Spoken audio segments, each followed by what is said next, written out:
folks, welcome back. Now we're going to climb up into the cockpit and begin our cockpit pre-flight check, engine start, and taxi. But before we do that, we want to make sure we have the aircraft forms with us. That can get you in a lot of trouble. I neglected to mention in the prior video that first thing we do when we get the aircraft is to check the aircraft forms to make sure the aircraft is flyable. So once we've checked them, the next important thing to do is to take them up and stow them in the aircraft in the map case that we had up there. On occasion, guys would take them and stow them in the scissors of the nose gear. That is never good.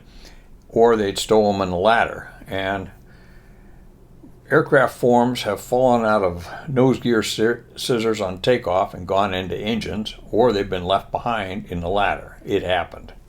It happens. I don't know if it still does today or not. Anyway, so we want to make sure we have the forms with us. Okay, we got that bit of admin taken care of, if you will. So now we climb up into the ladder, into the aircraft with our parachutes. We would typically lay our parachutes up against the ladder for the walk around and then put them on just before climbing up the ladder. Those parachutes weighed 40 pounds, by the way. So once we got into the cockpit, we take and press our butts pretty hard against the back of the seat and then take the two lap belts and put them in our lap. This would be after connecting the G-suit and the oxygen comm block to the aircraft hookups on the right side.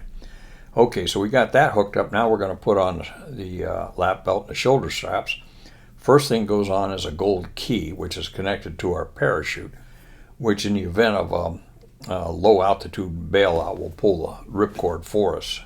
Or if we're rendered unconscious during a bailout, it would also pull it for us. Okay, and then we put in the two shoulder straps. At this point, everything's kind of loose there. Now we need to tighten it up. So like I said, you push your butt back into the seat and you take each side of the lap belt and you cinch it just as hard as you can physically stand it, and then you pull it again, make it even tighter.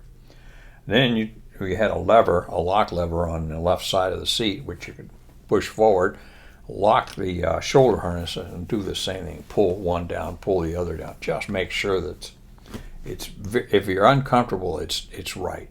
So you do that and unlock your shoulder harness.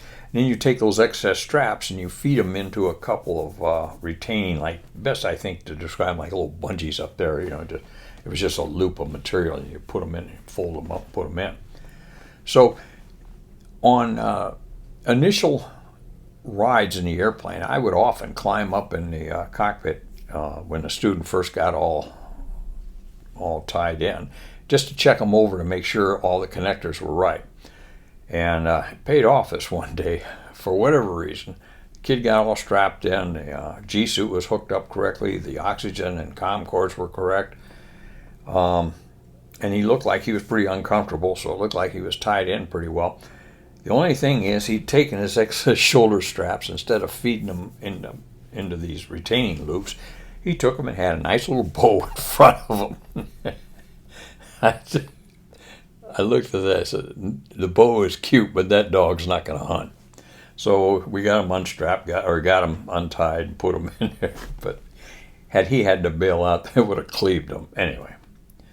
So then I would climb up in my cockpit and go through the same drill, essentially. And when I was ready, I'd kick the rudder pedals. And that was a sign for him just to chatter on the rudder pedals a little bit and turn on the battery. So he'd turn on the battery, we'd establish comms, and then we go through the engine pre-flight check.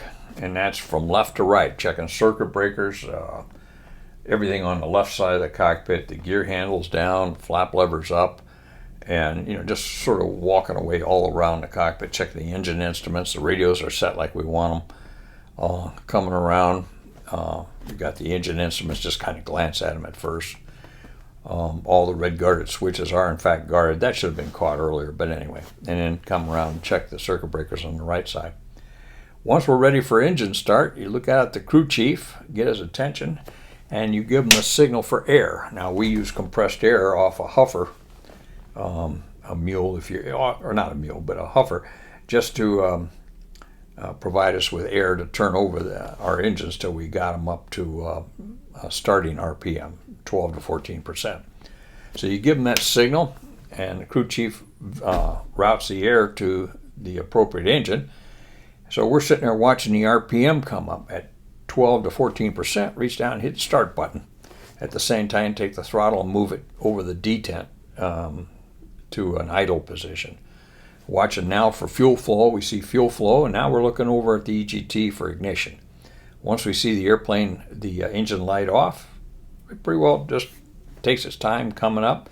We're watching that we don't have a frozen fuel control where the fuel flow goes out of sight and the engine over temps. So I only saw that once. I saw that once when I was a student, and came close to getting an over temp that day. But anyway, so once all the engine instruments are stable, on the right side, we look over and give them the signal for the left engine. Again, we put our hands up on the canopy rail, or put them up so that he goes under the aircraft and changes the diverter valve to put the air to the left engine, and go through the same thing with the left engine. Once everything's up and running, everything's stable, give him the disconnects signal. Again, our hands up, he goes under the airplane, takes the air hose off, closes the panel, comes back out front. Now we're ready for our pre-flight checks. I think we started out with a trim check. That's trim. So we run the trim forward, run it back, and he's out there giving us this signal. And then we go through our flight controls checks. We check left aileron, right aileron, slab, full down, full back, left, and then right rudder. I don't know why I'm going through these. I don't have the flight controls here in my nice seat, but anyway, you get the idea. So we check our flight controls, and then we put the speed brake up. So we take the speed brake switch and go to neutral and then push it up, and then we do the flaps. We put our flaps down, and he would give us a respective signal for flap movement, and then set them at 60% for takeoff. Once we did that, pretty well gone through our checks, check our engine instruments again, check our nav, make sure everything's set up the way we want it for departure, and then call for taxi.